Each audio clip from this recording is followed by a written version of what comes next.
electronically by telephone conference call. He is prevented physically from attending this meeting due to employment purposes. The voice of the absent member participating by telephone conference call must be identified by the other village board members. Mr. Mangan, you want to tell us you're here? Yes, I'm Mike Mangan, participating via phone due to employment. Okay. Sounds like Mike. Number two, I can make a motion to consider approval of the minutes of the meetings of the Committee of the Whole held on March 12th, 2018 and March 13th, 2018. So moved. Second. All in favor? Aye. Aye. Opposed? Motion carried. Number three, discuss insurance broker requests for qualifications. Dave, you want to talk about that? Sure. Thank you, Trustee Yonker. So this has been an ongoing discussion. I think, as you all know, we recently gave Irma a revocable notice of withdrawal. As part of that right, we have until the end of August to decide whether, one, we're going to go to another pool, stay with Irma, or private insurance. And there had been some discussions about an advisor. I know there's been some concerns about the additional fees for an advisor, so we're coming forth tonight with an alternative idea that essentially we're recommending going through the process of a broker RFQ to actually help us get alternate insurance bids. Essentially what we're doing here, though, is we're actually recommending that we actually choose two brokers, essentially to kind of create some competition. Our new assistant treasurer, Mike Lazandius, had actually suggested to me this is an idea he had done in a previous position. And again, with the broker, the only way they would be paid is if the village decided to accept one of the bids that they brought to us. And again, we may decide to use one of their bids. We may decide to go to another pool or stay with Irma. So essentially, the broker's job would be expected to prepare applications and insurance policy specs for review and approval by the village to be submitted to underwriters. They would analyze the underwriters' quotes to make sure it meets specs and whether the premium quoted is fair and reasonable.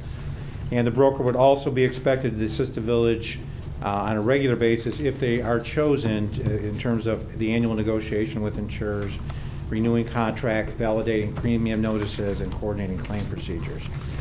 So because of this very tight timetable, and again, 3 months, August 31st sounds like far away, but there's a lot that needs to be done.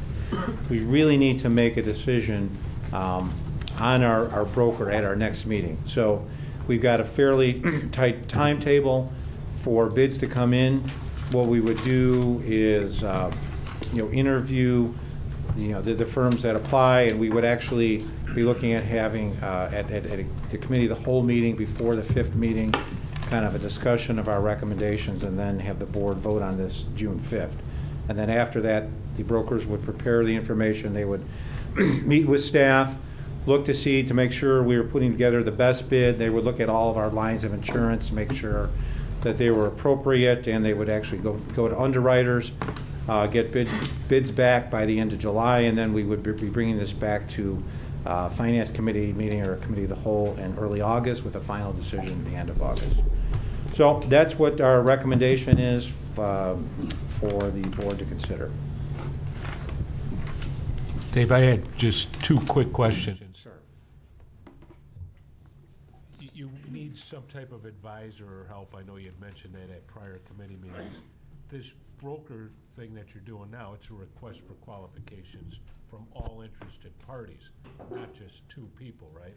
No, what we're saying is we're going to select two people.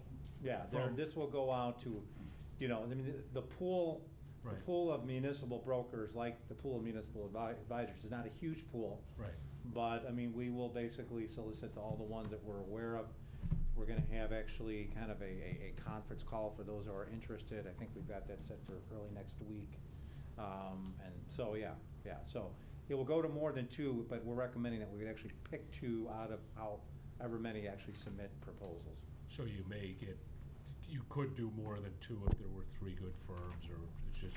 You could. It gets kind of cumbersome and confusing. I think once you get past 2, at this point, I think 2 is a good number, but we'll go through the process. See what happens, okay. Yeah. So it's just request for qualifications. Correct. That's all that we're asking the board to do tonight in the board agenda. Okay. Anyone else have a comment in regards to the insurance? Did you get our quotes from the Alliant Mesero already, Dave? We've talked to, as I was doing my research on the best way to approach this, we talked to advisors. We did talk to brokers. I did talk to Mesero. I also talked to Horton.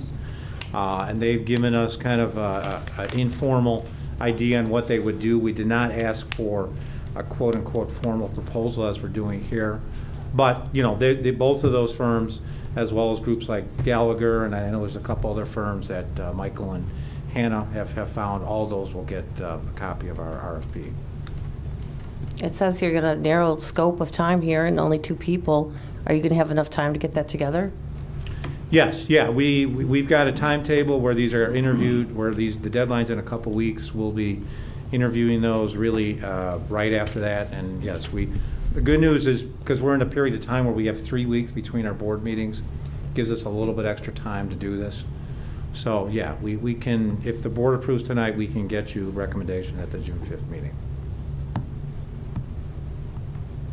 I'd like to make a motion to go with the Alliance group and get a quote from that. Second. Any discussion? I'm not sure what the Alliance group is. It's Alliance is our group that we've already got for a broker we vetted. Alliant Mesero. Oh, okay. Well, It's I think our what he's current saying. company that we're already using. I don't know why we just expedite it and just go straight through if he's on a narrow timetable. I think what he's saying, though, is he's doing a request for qualifications from everybody and anybody. So maybe. Well, he's narrowing it down to 2. Well, and what Sure that Trustee Alliance Berg is gets a referring to copy is of we it. use Alliant Mesero for health insurance. Liability insurance obviously is different. Look, you do have the option of just going right to one broker. I'm just saying, you know, we've been getting proposals on these things. I think, you know, we've got time to do it. Yeah, I'd That's feel what the more recommendation comfortable is. if they threw it open to everybody, we found out who the lowest bidder was, and then made our call. Well, I guess it wouldn't be lowest bidder, but the most qualified to Right, do right. it. Yep. I mean, Yep. Any further discussion? Then we have a motion, a second on the floor. All in favor? Aye. Aye. Opposed? I'm not sure what we're Wait, voting what are we for. Are we voting on? voting on awarding a contract, or are we voting on? Hold on, Get let's a quote recap. from Mesero is my motion, and he hit seconded. Let's recap. My understanding of the motion is that, Trustee Berg, you made a motion that in lieu of the RFQ process, you want to go with, Our broker that we already you want currently to go are with using. with Mesero, seconded by Trustee Alliance. Glotz. There's discussion on that. So the motion on the table was, so instead of the RFQ process, to go right with Alliant Mesero.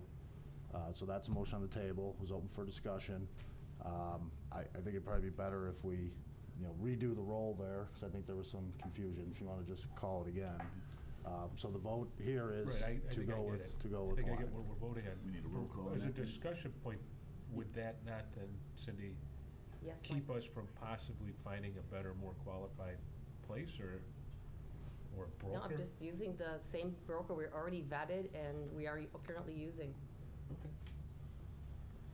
So I Want a think- roll call, Pat? Yeah, do you want to It's call the like roll car on this? insurance, so I'm gonna get a quote from the same guy I'm already Madam using. Clerk, probably I easier think- if we Oh, I call the roll. definitely want a quote from the same guy Madam I'm using, Clerk? I just, So again, the motion on Where is the it? motion on the table is to go as your broker to procure, or at least get your bids, Yeah. to go with Mesero. It's been seconded, discussion. For clarity's sake, I think it's better to call, Yeah. do it. If I could just clarify, whoever we talk with at Mesero, it's not the same people that we deal with for the health insurance. It's like a different division. I mean, it's the same company, but just for clarity, it's not really the same people, so. A roll call, please. Trustee Yonker. Yay. Trustee Panito. no? Trustee Berg. Yes. Trustee Brady. Yes. Trustee Glatz. Trustee Mangan.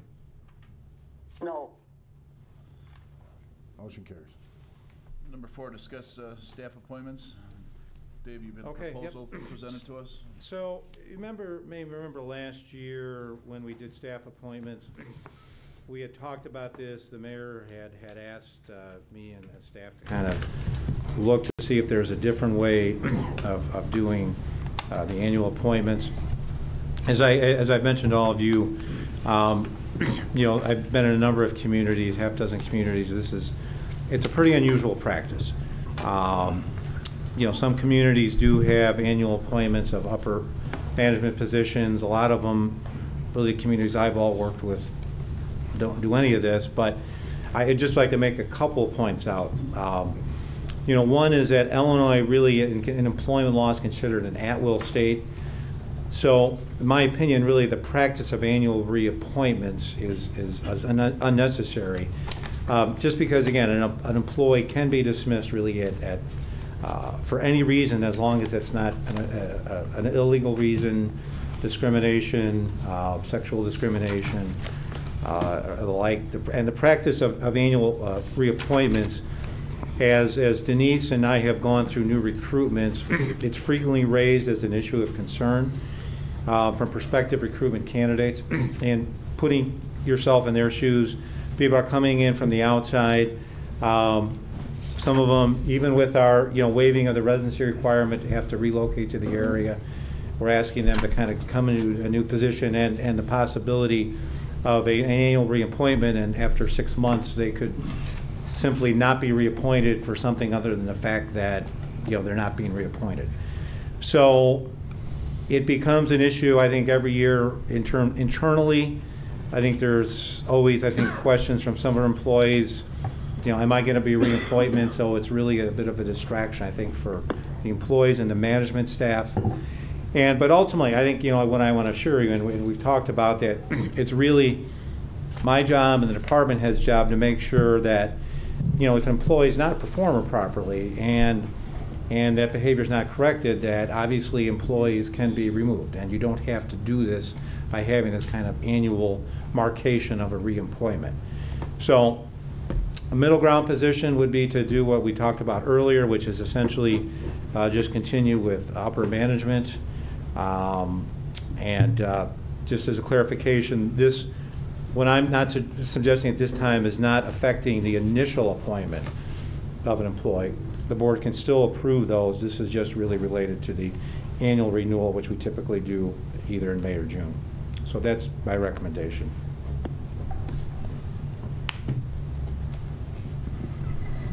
Dave, I just real quickly, when did that old board institute this? I know it's not for civil service or certain departments, but. That's really the issue, is the appointments for positions that fell outside of civil service. Right.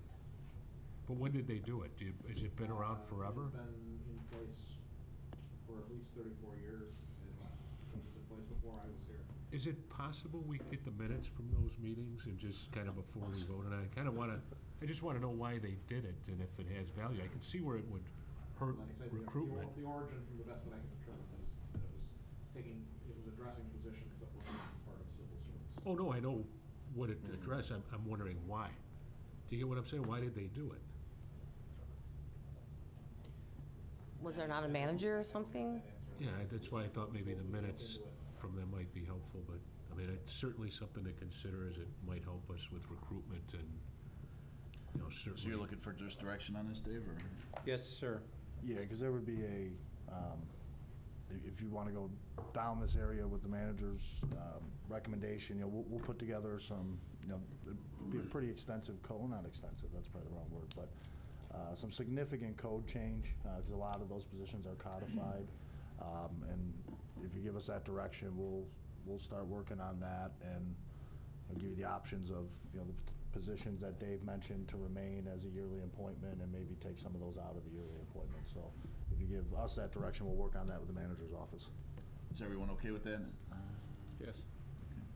If possible, could we get the minutes with it too? Just Yeah, while he's that working on it, meeting. we'll try that can happen. All right. Yeah, I don't know where they're at, but we'll look for them. We'll do some research. Fact-finding mission. Ready to go work, Laura?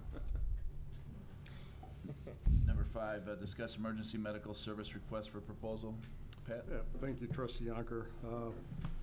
As most of us know, our current EMS contract expires July 31st of this year. And back in November, we met as part of Public Safety Committee, and we were directed to explore the options of an RFP for the EMS contract. At that point in time, we put together an EMS task force that was comprised of Chief Reeder, Captain Randall, and Lieutenant Wooten and myself. And we also had some input from citizens within the village, some residents. And what we did was we did put an RFP together. And what we wanted to address was some of the concerns that were out there as it related to personnel turnover, possibly because of pay, training, different issues like that. So one of the main cores or parts of the proposal that we came up with quite a few of them, but some of the main points were to provide the 5 state certified ALS licensed ambulances with 2 paramedics with a minimum of 18 months experience, with an ambulance located in each fire station, an EMS coordinator, an ALS non-transport chase car for the EMS coordinator, a minimum starting salary of $43,000, so that's a base salary. Employee benefit package, the current work schedule as a firefighter schedule, 24 48-hour shifts. The provider initiates the billing, retains a certain percentage. After that percentage of that point that they give us, anything above and beyond that, minus the collection fee, would go back to the village. Our current rate that we've gotten so far from this last 4 years, which is the first time that we've done this, has been over $350,000 that's gone back and helped fund some of our programs here. So with that being said, we released this back in April, and we did get 3 providers that did submit bids or proposals. They were Metro, Superior, same company, Trace, and Kurtz, and was from staff recommendation that Kurtz, not only did it have the low price, but it had the same amount of continuity that we currently have to provide for some of the plans that we want to go forward with as it relates to getting our ALS and BLS licensure.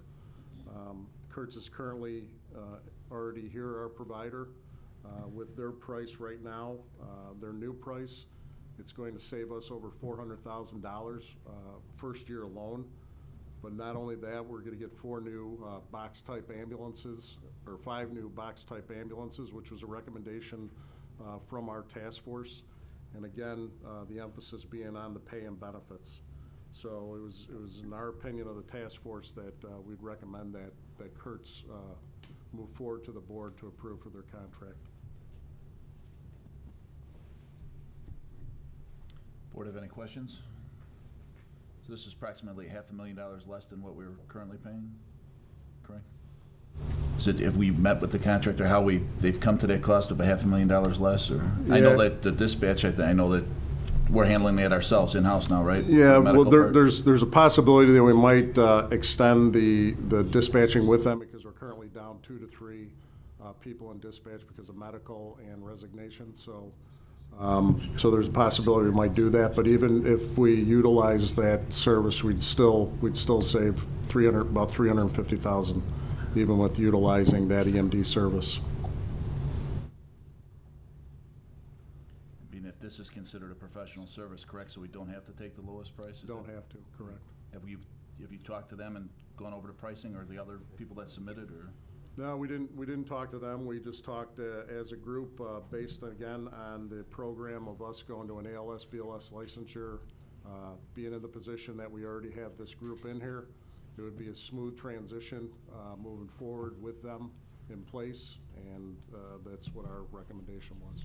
Do we have an out, because back AMR had the contract, that's who bought Kurtz. Now they had the contract in Tinley Park, I believe it was 20 years ago, and they gave 30 days notice and left Tinley Park. Do we have anything to protect us against that, so we don't get a 30-day notice again by chance?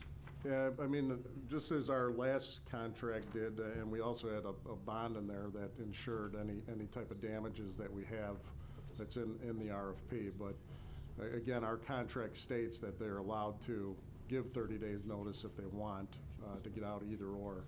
But 20 years ago, it was a different company, new ownership of AMR, so it's a publicly traded company, AMR, right? Correct.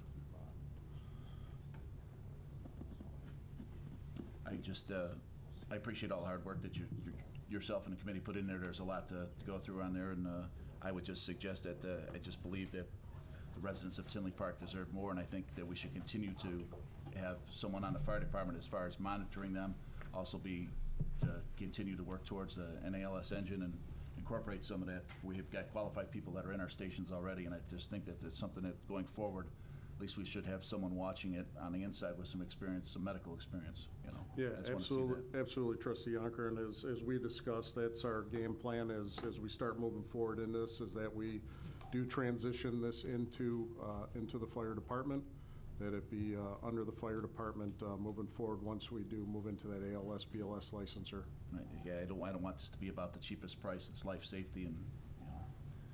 Any other questions? We need to move this to the agenda then for next meeting? Correct. Okay. Number 6, discuss emergency sanitary sewer repair, Hickory Creek. Wait, hold on. Let's take a vote Oh, on do that. we have a motion to move the emergency medical service request as recommended by staff to the village board meeting? Yes. Wait. We need a motion first. So moved? Moved by trustee Panito, is there a second? I'll second. Seconded by trustee Glatz. All in favor? Aye. Aye. Opposed? Aye. Motion carried. Number 6, discuss emergency sanitary sewer repair, Hickory Creek near Willow Lane and Forest Glen Drive. John? Yes, sir, thank you. As you're aware, back in March 20th, the board approved a sanitary maintenance program where we were going to televise, clean, and inspect the sanitary system between 167th Street and 175th Street, following along Ridgeland through Vote Woods onto the tracks. During that inspection, we found a manhole in the center of Vote Woods along Midlothian Creek that has depreciated its value. It's fallen apart. We have a section that is blown out into the woods and is encroaching the Midlothian Creek embankment. This request is to repair the manhole, to line it, and to backfill and strengthen the embankment where it has blown out from the issues with the manhole. We're looking to continue the contract with Aries Corporation that has been doing the work on this line up to this point to keep them mobilized on the repairs at a expense not to exceed $55,000. Just one question. How far along are we on this scoping? I mean, have we got most of it done? Oh, we're approximately 80% done at this point. Okay. I'm just kind of wondering, so there's a bunch more emergency work, maybe set something up, you know, so we're in position to act quickly without having to go through all of this. Well, and that's why we're requesting that Aries is given the project without going out to bid for it, because we already have them mobilized doing work on this line. So, and we did understand that this was a system that, you know, was gonna need maintenance, so we did budget for, you know, these types of repairs along this line. So it's, you know, funded in our current budget. It is an emergency of sorts? Yes, sir.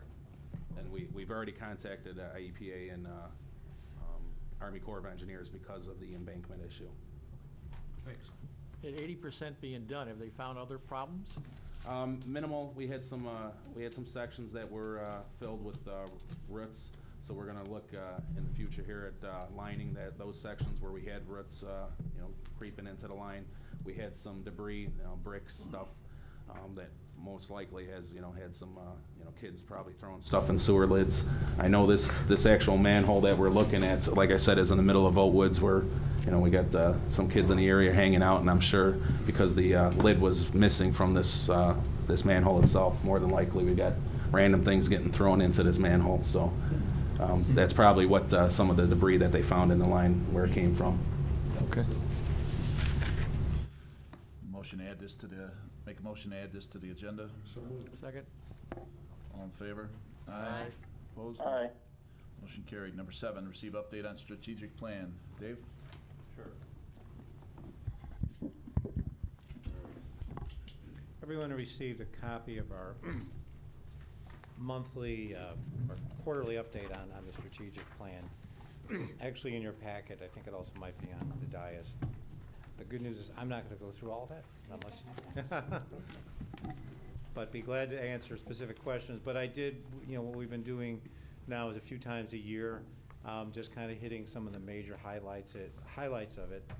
And again, a lot of these are things that we've discussed before, but I think it's good that we go through this so we see how it really ties into the overall vision that the village set when we first approved this plan a couple years ago.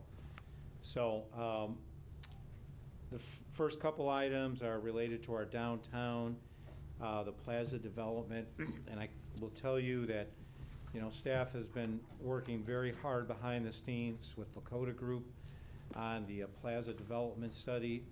It's about 80% complete. In fact, we had a meeting today. Trustee Glotz was involved where we met with the North Street developers. Both of those things, again, we're trying to coordinate the development on North Street with this so we can minimize the negative effects of construction.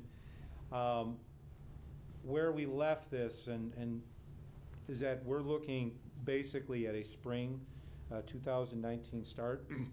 That sounds like a far time away, but actually we're going to need to start developing construction plans and other documents really in the next 30 days or so to begin that. So that is something that, you know, the direction we left, that I left with staff, and Paul is going to kind of lead the project, is to make sure that that's moved along, coordinating both with obviously planning, engineering, public works, as well as the developer. So I think we were making some good progress on that. I think the designs, with the feedback we've got from the open house, I think is something that's going to be very, very pleasing to the community. So more to follow on that. The rest of downtown, Banging Gavel, as you know, we're expecting to get plans. I think this is correct, June, Paula, right, to get plans for Banging Gavel. Again, we're working with North Street. We've had payments submitted from both Blackstone and South Street for their plans. Both of those plans still have some work before we're able to call them complete. And as you know, the new TIF and the Oak Park Playbook is actually scheduled to be approved tonight. So lots of stuff going on there. Water meter replacement, soon this will be off. So that's the good news. This is about 85% complete and should have this done by early July. The mental health center, as you all are aware, we are in the process. Trustee Yonker, Glotz, myself, Paula, Patrick, and Kimberly, we're interviewing 4 developers. We're going through that process right now. The mayor and Trustee Yonker recently went down with Patrick Carr and to talk with state officials about where the appraisals that we've been waiting for almost a year have. And we just recently learned, as a result of that meeting, they've given a commitment to get the final one completed in the next 60 days. And we were also told last week that they will be looking for a contractor and they will be demolishing the buildings. So that's some good news, and we've been trying to push for some action for a long time with the state, and it looks like we're getting closer to that. Freedom Pond, about 95% complete, and that's expected to be finished in the fall. The landscaping has started, and the bench placement in fall. There's been some delays due to that beautiful bypass piping project for MWRD that everybody loves to see. So getting off development in downtown, always lots of questions about our staffing studies. So the Village Hall staffing studies we've talked about before. Many of the recommendations in relation to the new personnel aspects of the staffing study, the IT manager, code enforcement consolidation, full-time code enforcement marketing director. Those are all implemented or being in the process of being implemented. The fraud assessments we'll be presenting at the next meetings. Again, one of the recommendations was to look at something along those lines that had been discussed earlier. So fraud assessment will give us some insights as to where we should go in the future. The second assistant village manager position was eliminated. There are still some bigger picture issues which we do need to work with in terms of the finance and the clerk functions. And we're also looking at some new ideas on purchasing position, which we'll be able to discuss with you shortly. And in regards to the separate police study, as you're aware, we're moving forward with hiring the commander and the 3 new officers in addition to the 4 officers that were unfilled in the budget. The Hotel Convention Center, as we've discussed, we have a new developer that is expected to bring more business to Convention Center and potentially increase the number of rooms. Very close, we're working on a creative solution to deal with the TIF that's ending this year and the extremely high property taxes on the Holiday Inn. Again, as we've discussed, the challenge in that site is that the Holiday Inn property taxes are more than 6 times what the property taxes are for hotels across the street. But in partnerships with the school districts, we have some solutions that we'll be discussing with the board shortly. The Branding Commission, Donna has been very active in moving forward the branding action plan. I'm sure Donna could talk about more details, but I'd asked Donna to kind of give a count, and at this point, we've actually initiated or completed the first 20 items of the action plan. Next, getting into security cameras. 183rd in Harlem, the installation is complete. We're awaiting the training of officers and dispatch. 191st in Harlem, the installation has started and completion is based on the IDOT construction schedule. One of the side goals, and this is important, is that we were looking to reduce our engineering costs with an in-house engineer, and Colby has been for us in a while, and I've asked Kevin to kind of keep track of the savings, but I can tell you, and we'll do that, I think, after at least a 6-month marker, but we're already beginning to see some savings by having in-house engineering. Fire Station 47, formerly Station 2, is, whenever I read that, I always get thrown for a loop for us. But the architect selection has been completed, and as you know, we're working on the temporary structure and design phase of the new station is next. So Pat is going to be leading that efforts with Forrest and John, and we'll have more information on a schedule shortly. One of the other goals that was set for the board for me back in September was the hiring process. So some of the things that HR has done is they've been streamlining, including more automation and outreach to civil service candidates, improving the HR PD investigation process. We now have most major positions filled. We've initiated the police chief recruitment. As of today, we have 8 candidates. And we also have a new fire recruitment and testing process, which we'll be getting some additional information on once that's finalized. And also, again, kind of a new initiative, the Neighborhood Watch program that's been very successful, and at this point we have about 225 participants.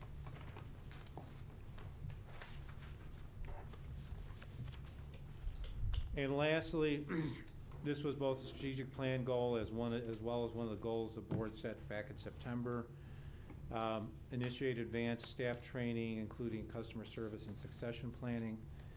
So, as I mentioned earlier, we did have a customer service training in November. I was actually at a meeting last week. A number of other South suburban communities are looking at emulating it based on some of the things that we did. We also had a discussion today with staff. We're going to be beginning in the fall a Lean and Six Sigma training. That actually is something that will, I think, help us in terms of looking at the overall organization, how we can develop leaner processes, how we can be more efficient. It's a very intensive process, and we appreciate the board's funding of this thing, and that will happen this fall. And we're also going to be having performance evaluation training with the onset of the new pay plan that we'll be discussing with the board next month. We are going to be bringing in some new management evaluation forms as well as revisions to our our staff evaluation forms, and as a result, also having new training for that. And then finally, I guess, as it relates to the succession issue, I think, you know, one of the key issues with succession is certainly starting to develop that mid-level management base. And I think, you know, some of the things we've talked about, filling the planning manager position, having Michael in the assistant treasurer position and the new police commander positions, that will help us kind of develop the department head leaders of tomorrow. And so we're excited about that, and continuing to look at other mid-level manager spots. So again, that's a snapshot of everything that's in the strategic plan, but this is a time, if you'd like staff to expand on anything here in the plan, this would be a good time to talk about that. Mr. Chairman, if I could ask the manager a question? Sure, go ahead. Thank you. Dave, you've had many years of experience in municipal government, and I'm certain this isn't the first strat plan you've looked at. Where do you place us in reference to being able to, on our success rate, and how we've been able to check off some of these items over the last year? I think, you know, these plans are typically done over a 5-year horizon, which was the planning, which is what we were thinking. I haven't done a check mark in terms of where we're at, but I would say this is, we have made significant strides in major initiatives compared to what I've seen in other communities. There's certainly more to be done, but I think, again, these are some of the bigger ones. I didn't get into a lot of the smaller ones, but I think this plan, I think, has really helped us kind of focus the vision. I think everybody now knows what the major goals are. A lot of these things, as you can tell, one of the challenges with these items is that it's not just the village involved. You know, where things sometimes take longer, you're doing partnerships with downtown developers, hotel developers, those type of things. You know, there's some things that are out of our control, but in terms of the things that we can control and we can initiate, I think we've made excellent progress. And then we're in year 2 of this, correct? Yeah, we did this in January 2016. Because I remember a very snowy day, yes, yeah. Oh, so it's, yep, It could have been April. Huh? Could have been April. Well, that's true, yeah. So we're in the 3rd year. Thank you. Mm-hmm. Any other questions of the plan? Not in the plan, something else I want to wait till you're done with the plan. Anybody have any questions on the plan? Nice job, thanks. Excellent. Number 8, receive comments from the public. I want to add something real quick, Brian. Forget, when we were on the, if we go back to the, switch this, I'm on your camera.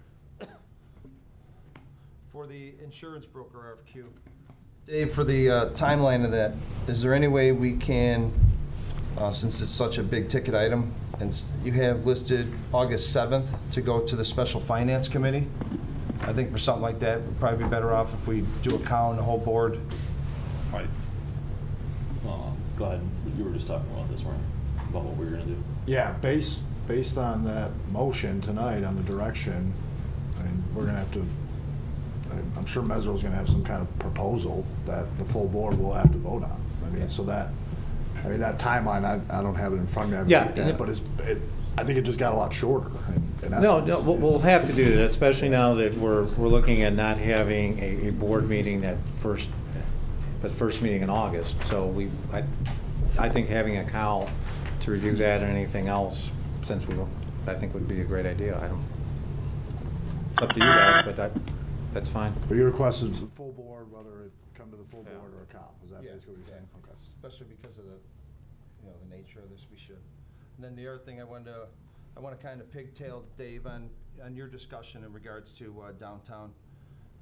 Now I think it's a perfect opportunity. I think we should move forward before another moment passes. Building momentum and excitement downtown by bringing projects to life, like the mayor and Cindy's Oak Park Avenue playbook, and especially on South Street. I've reviewed all the information provided, at least to me, and have done my own research. In my opinion, the project has been intentionally delayed. I've seen nothing that supports questioning the developer's financial stability that's been mentioned. If there's something to support that, it should be made available to the full board. I personally would like to see that. Otherwise, the developer shouldn't be held up based on incorrect information. The developer wants financial incentives, same as every past or future developer.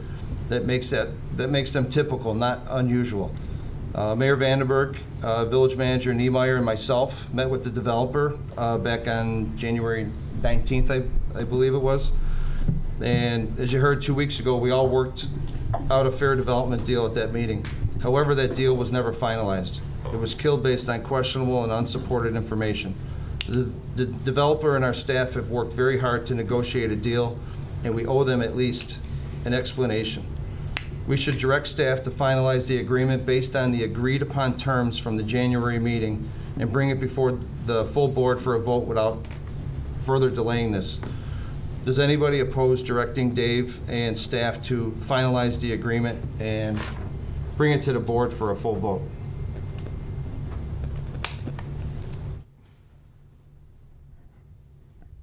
Pose the What can we question. talk about here? I guess it's really open to you. The real estate? Well, the way if I understand the request correctly, are you looking to give direction to the staff to, you don't want to vote on the agreement right now, correct? And there's Okay. no voting whatsoever. It's just there was a meeting that was held that Dave, the mayor, and myself were at. We had an agreement, and like I said, can't go into details. It was killed. I think that we should revisit this. We don't have anything right now in plan to move forward to put a shovel in the ground. We don't have any plans. We don't have any architectural drawings. We don't have anything. So I guess to the extent you're asking if there's direction for Dave and his staff and us to at least finalize an agreement and bring it to you for a vote. Is that all you're asking? Yeah, for him to, discuss it. The question really is this a continued negotiation? And the answer is yes. Nothing's been delayed. I mean, the developers could have come back with a negotiated financial package that could have been brought before the finance committee, and that was not done. We had a meeting. You're 100% correct. That's no reason not to address that. The information that was provided ended up being fairly similar financial agreement that they were looking from 2010. I don't feel comfortable bringing it to you guys as the board of trustees, who are representatives of fiduciary responsibilities to the village residents, to bring that package to the board for a vote. I think that we have an opportunity to negotiate a better term. Nothing to do with the project in general, but that was 8 years ago that they brought that agreement forward to this village, and that's something that I don't feel comfortable with making that as our negotiation point. So, I'm sorry, go ahead. no, that's it. What is there for them to come back and renegotiate with the board or yourself when on that day you guys had made an agreement and everyone was on board on the changes of the agreement? An agreement was discussed, Mike, but unfortunately, two people or two members of a board are not the final answer to a written agreement or a signed agreement. And the information that was passed along to the other members of the finance committee were not in favor of it. What information was passed on? The agreement that we discussed that day. Along with financial instabilities that don't exist from what I could find, but No. that's fine. The information was passed along about the agreement that was discussed that day with Mr. McMillan and Mr. Rizzo. And that was the basis of our conversation. So, back to your original question. The direction in February was to not move forward, so if the board wants to change that. But they've proceeded, they've paid for their applications, they're finalizing, from what I heard 2 weeks ago was that they were ready to go, and unfortunately it doesn't appear that that's the scenario based on their plans, because I understand that the plans are not complete. The application is not complete. They've submitted plans, we haven't looked at the plans, we don't usually start our work until the application is complete. But Dave, to your point though, I agree with you, in February it was discussed and denied based on verbal. That conversation was all verbal. There was nothing factual to substantiate any of the comments that were made. I'm just Okay, making a okay. point. Yep. And So am I. if the board wants to go in a different direction, staff would need to know that. So. Okay, thanks, Dave. Thanks, Jake. Anything else? If not, number 8, receive comments from the public. Anyone wish to address the board at this time? Good evening.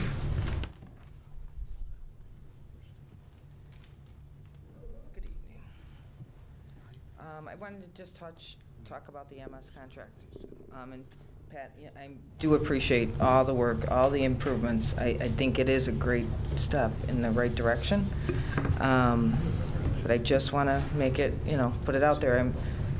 I feel as a resident, we deserve more. I feel we deserve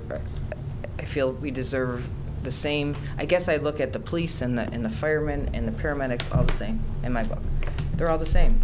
They deserve all to earn a living wage. I hear living wage talked about all the time here, and I just don't understand why we don't feel that they should be able to support their families on their positions in that job. The person that's coming to save my family's life should be paid as much as a policeman or fireman, in my opinion. I just feel they're all the same. I don't like the fact that we're a stepping stone, and we're always going to be a stepping stone, because as soon as a job opens up in a full-time location, they're going to go, and we know that. And that is, it's a burden on all of us. I wonder how these people know where our streets are. How fast are they going to get to my house? Do they know our neighborhoods? I mean, it takes time to get that, and every time we have somebody new, that's going to happen, and I'm concerned. I'm concerned for all of us. It's a great step. I appreciate everything that is. It's an improvement, and I just hope that this board continues to look in the future, or whoever's sitting up here, at making changes to this. I feel that we could do better. I really do. I wanted to understand a little bit more about what you guys just did with this Mesro. What does the vote mean that you just did, that we're not going out to get bids now on the workers' comp? That was very, very... It's like you said when you came up here a couple weeks ago, why are we outsourcing everything and getting bids on everything when we don't need it? Why can't we do some things internally? We're listening to you. So you're getting bids? No, we're going with the company we already have.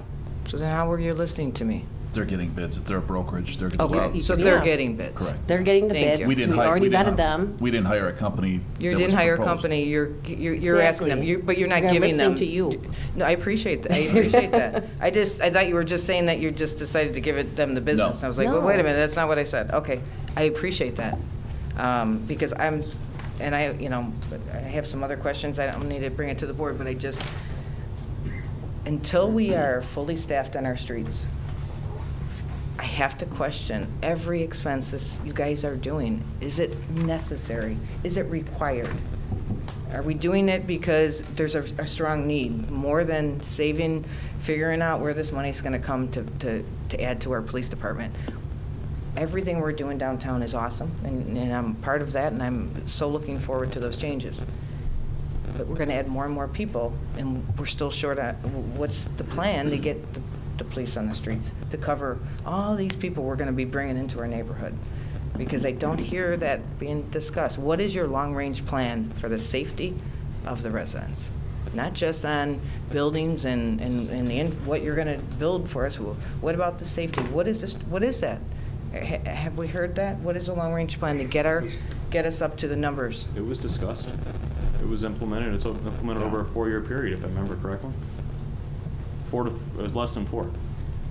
Maybe I bring missed us up that. to the Is study that of the somewhere? staffing We're talking about the But I police also, heavy. We're I think hiring. it's important to note, and I would definitely defer to the chief here, but the levels of police for their particular beat, the study did not identify that as being an issue. The shortfall that we were seeing was because our department, we have a lot of patrolmen that are working a lot more overtime. So, and am I going off path here? The study did not address the fact that we're flirting with public safety issues based upon the number of patrolmen that are patrolling. They said there wasn't enough people to be patrolling properly on the streets. That is not. There was not 100% enough true. patrolmen to cover the streets as they should be, to have the time they need to cover the area. Okay, so now we're saying the study, just so I understand this, No, you're saying I- the study was the study does not say, we are not short of police on our streets? No, now you're putting words in my mouth. Okay, What I'm saying is I need to that understand what you're saying then. you're insinuating that the levels of public safety that this village provides to our residents are flirting with disaster proportions based upon the amount of police Okay, officers I that think we you're have putting working words the in my shift. mouth, No, that's 'cause I didn't basically say what you were disaster. entailing. That was But- basically what you were entailing, was that you're not feeling comfortable because we're not putting enough effort into staffing our police department because you feel that we don't have enough Okay, patrolmen. back in patrolling. August, 12 kids in a basement had guns to their heads. So remember my drive here, why this is important to me, okay? It's I don't extremely want important. more children to lose that innocence. I couldn't agree That's with why you I'm going more. to stand here I couldn't until agree I with you feel more. that I see Unfortunately, that. adding 13 or 150 more police officers probably wouldn't have made that event happen. How do you not know that? happen. I don't How do you know that? If they And- were and patrolling how more would you know- often, if they had and more people on the streets, the it hypothetical could have been. response would have It been, could have been ma'am, better. The hypothetical response, and it's the same aspect. Mhm. How do you know that would have stopped it? Just like how do I know it wouldn't have stopped it? So I mean, we're going to battle back So and why forth do we on cut that. the grass? Because All it's I just know- gonna keep growing? All I know is that the Um, police department has reviewed the study. Chief Araceli is implementing it. The new chief, or whoever that might be down the road, will continue to implement the staffing study that was recommended to us by a third party. That is it in a nutshell. Anything So, else I'm you'd like to sorry, add, Joe? where is that posted? I'd like to see the study. I honestly, I mean, I'm not trying to debate with you, I'm just Well, asking if you. there's anything else you'd like to add, feel free. I think, right, yeah. Okay, it's not, the long-range, Staffing study, yes. no, your implementation, I'm asking about, It was what re- is it our was- it was strategic, discussed what in an is open your meeting. plan? It was discussed in an open meeting and recommended by the police chief. Everybody in this board, the public safety committee, and then the board itself accepted it, and we're moving forward. Okay, I'm sorry. We also talked, we also talked, To watch videos. we I'm also talked sorry. about it. That's a life on the. All right, one at a time, I'm just please. asking if it was out there, you're talking about your long-range strategic plans. I see them in writing here. Do we have the same thing for the police and the firemen in writing that I can see them, or do I Yes. gotta go? So where do I find this? Could you just tell me that? Well, it was discussed in public safety committee, it was discussed in our budget. So we don't really have a written long-range strategic plan for those public areas, safety areas?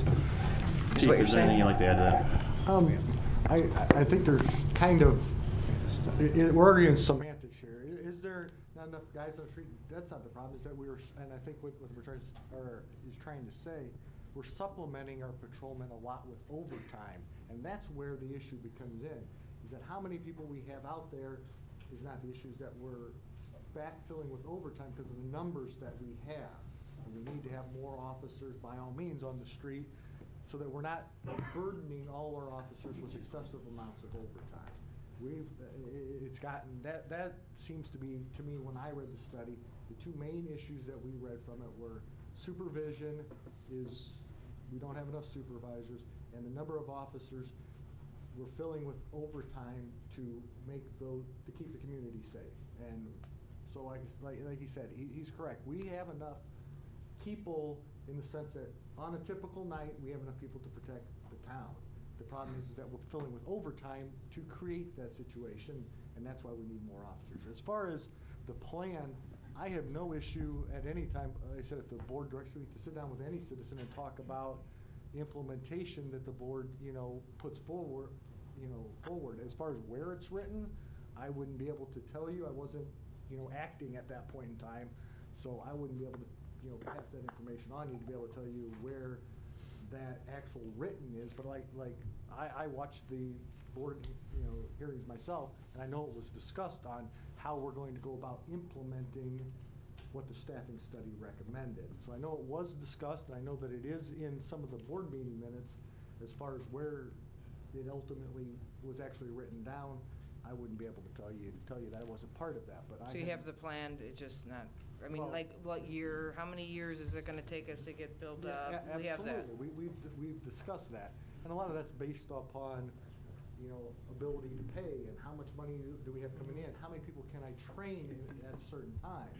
I can't, if, like the mayor was saying, I can't possibly train 13 officers in 1 year. It's almost impossible to get them all into the academy and do those kinds of things. We have to do this in a step-by-step process Because being able to add. that's the- what I was wondering, if there was a written, like a plan, written down somewhere, so everybody understands where you're going, and we can't change it, that's what. Well, was I would say, I said I don't want to put words in the, because this is ultimately up to the mayor and the board. Every plan should be looked at and changed. You should never come in and go, this is my 4-year plan, and then 2 years in, you realize that, hey, I need to move in a different direction here. You should be able to adapt that plan. Oh, sure, you should be able to Yeah, change you it. I should be just looking at that would like plan. to know that we have You need to be looking something at that every we're year. I working might decide.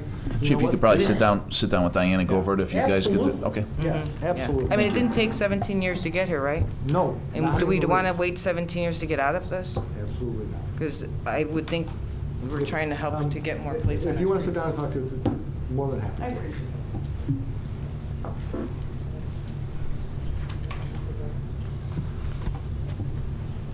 All right, tonight, this is for just the village board. I know some of you are gonna try to maybe pawn off and give it to Mr. Carr, but Mr. Carr's done a heck of a job. And I wanna hear from you guys. I hear from everybody else, I don't hear from you. So what I got to say, this is all for you guys. And it starts off like this. To the incompetent village board of Tinley Park, you would think with over 2 years of information at your disposal, the light bulb would have gone off. But making the right decision, it don't resonate. There's not one thing in this town that isn't a scandal. The biggest is the EMS contract. Why? From the very beginning, I've been forced to pay attention. Either by slander on Facebook or my job threat or the village board staff calling me a disgruntled employee. One would think obviously I brought up something very touchy. What's funny is not once have I ever publicly trashed the paramedics in this town. If anything, I have tried to be the one advocate for them by stating they deserve better pay, working conditions, equipment, etc. Comparing the fact that McDonald's is more lucrative in town than being a paramedic in Tinley Park. But isn't it sad that no one from the village board publicly wants to agree? Some are more worried that an increase in pay may cost us, the residents, more for paying for the contract. It's despicable. Additionally, the Tinley Park revolving door of paramedics is actually more well-known than it is for the patient care that we get, with an average tenure of only being 6 months. Instead of a job being a career, it's a stepping stone, like Diane said. So there's no consistency with who shows up at our home to take care of our loved ones or us. But look around us. Country Club Hills, Orland Park, Frankfurt, Mokina are all careers with people spending 30 years instead of 6 months. To add insult to injury, our paramedics are succumbed to not just working 24, 48 hours, they're succumbed to working 72. At times they were succumbed to working 96 straight hours. Why? Because no one wants to work here. You can never keep the contract fully staffed. So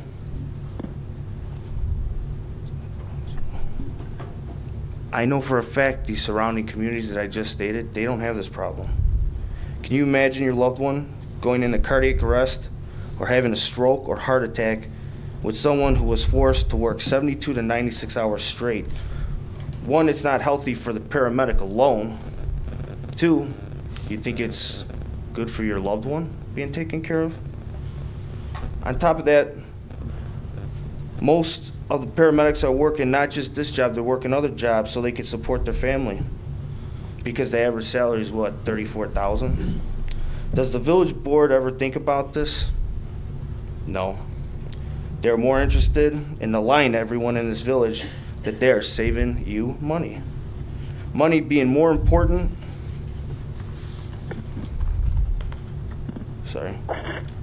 money being more important than the care your family receives. Guess what? It doesn't stop here. To add, there's a lack of training and a state of confusion on who's really in charge. We got fire department personnel, we have Kurt's personnel, and nobody can come to the table and say, hey, listen, you know, one or the other's got to take full control. You mind if I need maybe another minute and a half. Go ahead. I didn't know that taxpayers deserve this type of level of service. What are we, test monkeys? There's a saying, tomorrow isn't guaranteed to no one. Think about that for just a minute. Imagine your loved one, like I stated before, coming down with a serious illness or involved in a horrific traffic accident. You know, we all do take each day for granted, and we take every breath for granted. Now, switching over, I'm going to talk about the prevailing wage. I've heard prevailing wage, like Diane stated again earlier, about every contract in this town when it comes up for bid or when a contractor's trying to come in to do work. I don't see Public Works, I don't see the cops, and I don't see the fire department salaries ever being worried about like the paramedic salaries are. It was a fight just to get them to $43,000. But I don't know one person in this room right now that can say that they can raise their family or they can pay bills on $43,000 a year. It's despicable. It's actually hypocritical. Now, not only that, but guess what? Just so everybody knows, in the village, our transport costs have now gone up. The village just can't keep their greedy hands out of the money that the paramedics are making for them. So, what we got is, so our transport costs go up exactly to what Orland Park's residents now pay for. So Orland Park's residents pay the same exact as we do. We don't get that level of care like Orland does. So you got to ask yourself, why is it the board wants the cost to go up? Why isn't the money going towards the purchase of 6 new ALS ambulances, which is the amount of ambulances that really needs to take care of this town? So the fire department can finally take over and put a stop to all this rhetoric. It's been a rhetoric for 50 years. It's been nothing but BS. These private companies are here for our money, not here for better patient care. They only want bodies to fill vacancies. They don't care about the 6-month tenure, and neither does the board. They want to do it the cheapest route so they can maximize the profit. Isn't it funny? They bring in, and this is another side note. It's funny, you know, whenever anybody does anything good in town, we always bring them up into the village board. We always congratulate them. Sometimes they get a certificate for helping out the village. I never once have seen anybody ever congratulate them. Maybe a couple people in this room have said something, but they've never been introduced. It's always a backdoor type of deal, which is, I've never understood it, because to me they're public servants no matter what. Like Diane said, it's no different fire, cops, police, it's all public safety. Chris, I give you 3 minutes, sir, to wrap it up. Yeah, I'm on my last statement is gonna be this. Wouldn't it benefit to have our own paramedics? Or is this simply just all about money with this contract? Do you, the village board, not care for the safety of the residents who live here, or is this all just about money? And that's gonna be my final question, because that's all I've ever heard about. It's always about the money. I never hear anything about the patient care. I never ever hear about anything else other than money. So that's it. Anyone else? Mr. Fuentes. Yes, I figured I'd arise, but first of all, I want to thank the board for the last duration of time you've put together for the strategic plan. I think this community, everybody in this room knows it, needs a shot in the arm. We really need to get this community going. Paula, you're new. We got a lot of new faces in the room. Dave, you're new relatively to me, and the board is up here constantly trying to improve our community. I hope the strategic plan is not words, but it's deeds that are done, that are finally implemented, that are gonna make our community better. I know you guys spent a lot of time, a lot of hours to develop this community and make it better. Tenley can be that shining star that sticks out amongst the south suburban areas. It will be. So thank you for all your hard work. your time, your extra efforts. You need to be applauded and commended for your work, and God willing, we'll get our town going. On the other note, nothing derogatory against that gentleman just spoke, I am a former paramedic. I did not know that. I taught medicine for almost 10 years before coming to Tinley Park, pre-med. I was a health occupations coordinator. I rode those units for $4 an hour and $1 a call. And when I was out there working, saving lives, and you go back and check my record with Daly's Ambulance, I go back to Bud Daly, your other competitor, Mr. Vandenberg. For full disclosure, that's not a competitor of mine. I'm in the funeral service, sir. Anyways, bottom line is, when I went to school for almost 2 years of involvement with EMT, before you're an EMT, you go through all that challenge, the working, you're in the field, you're riding the units. Then it's another year or more to become the paramedic. Almost 2 years of time before you even get in that unit for BLS, for those of the ones that understand that. So when these folks rise in your community where they come out, they're not just some, person that's just fallen off the side of the ambulance. They know their stuff, and they should be.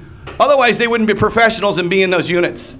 So I commend them for what they do, but I was one of those people. And believe you me, when I pulled up to your house, I gave you 110%. I was out there saving lives at 4 o'clock in the morning and teaching the next morning. Yeah, it wasn't easy. And I went to medical school, pre-med, studied. I did a lot of things. But it's interesting to hear the comments. Our community, yes, deserves the best. But I was one of those persons working for the independents, so they're not all totally, in my personal mind, that bad. There's a lot of good people who work very hard every day in those personal independent units. So I applaud them. And nothing to push back against that gentleman. It's not about the money. It's about doing something you love. And I did it because I love people in the community. And I appreciate all you do. And I'll sit down.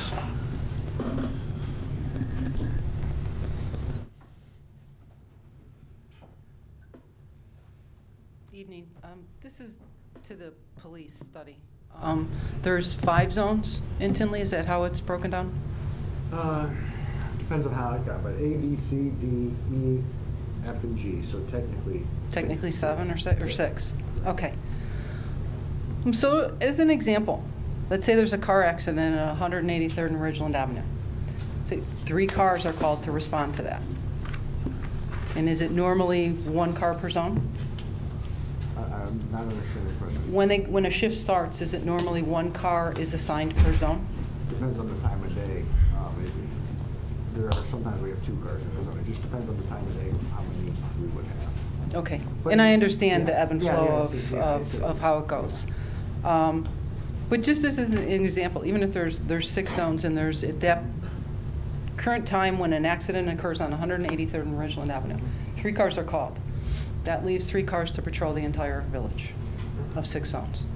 So for you to state that there are times, and I'm not saying all the time, but there are times when we are understaffed and we are underprotected because of circumstances beyond anyone's control. But I don't think it's fair for you to stand up there and say that it doesn't occur, that we aren't underprotected. We are underprotected at times. The accidents that have occurred on Oak Park Avenue, where probably every car responded to that, means no one is patrolling anywhere in the village. We all listen to the scanners, even the bad guys, and they know it. They know when to hit. So and I know it takes time, and I understand the 4-year plan, and I know we can't afford to hire 17 officers at one time. We can't put them all through the academy. I get all of that. But again, I'm going to reiterate to please that be our #1 priority over everything else. Every year when the budget comes up, that is the first thing that's funded, is new officers. And I understand there's things that are needed in this village to fix and improve on and to progress. But I just ask that those officers are funded first before anything else is funded each and every year. Thank you.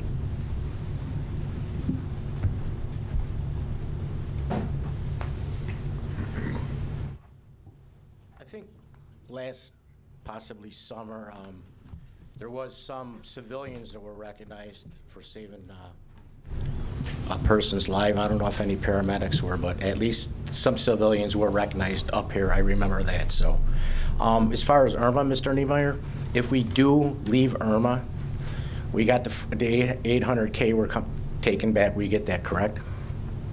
800,000? Well, I don't have the number off the top of my head. There's a process we have to go through. Yeah. If we do leave Irma and then we still have these lawsuits that are in litigation, we're set with Irma, we have enough put in? Yes, they're obligated to anything that occurs during the term, even if we get, say something happens now and we're sued a year later, they're obligated still for coverage. Okay, because I was reading, I know I brought up Buffalo Grove before, I think I was a little bit off on that, but on this, as far as, I think Irma is involved with suing Buffalo Grove over some litigation costs because Buffalo Grove had some civil rights lawsuits that are going on. Yeah, and I think Buffalo Grove maybe didn't have enough into. Yeah. So, okay, I just want to make sure that we got enough where it doesn't come back to us and then We do. Okay, thank you. Thanks. A motion to adjourn the committee of the whole meeting? Second. All in favor? Aye. Aye. Aye. Okay, Mike, we'll call you back before we start our board meeting. Okay, sounds good. Thanks. Thanks.